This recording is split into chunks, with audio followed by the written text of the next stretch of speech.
1 маусым халықаралық балаларды қорғау күніне орай Жаңақорған ауданындағы Прайм парк саябағында әлем балалармен бақытты атты кең ауқымды мерекелік іс-шара ұйымдастырылды. Жаздың алғашқы күнімен тұспа-тұс келген бұл мейрамды асыға күткен балдырғандар орталық саябаққа көптеп жиналды.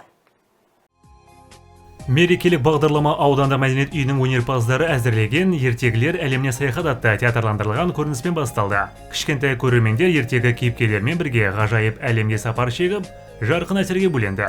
Балалар сән үлгілерін паш етті. Аниматорлар мен ертегі кейіпкерлері бүлдіршіндердің көңілін көтеріп, ерекше атмосфера сыйлады. Мерекелік көңіл күй аудан өнерпаздарының концерттік бағдарламасымен жалғасты. Сонымен қатар балаларға арналған спорттық жарыстар, көңілді ойындар мен сайыстар ұйымдастырылып, түрлі жүлделер мен сыйлықтар табыс етілді. Бүгін біздің ауданымызда керемет күн болып жатыр. Ол балалар күні. Барлық құрмет балаларға.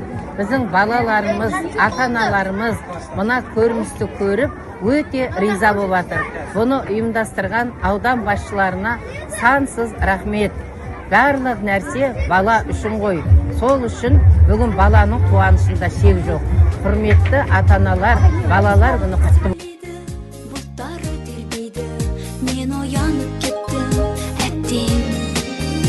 Ертегілер, неге мені ертпедіңдер?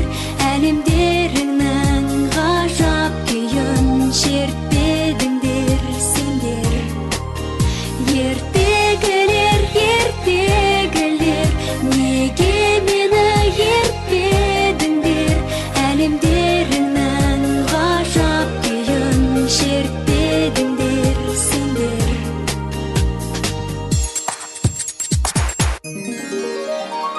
Гүл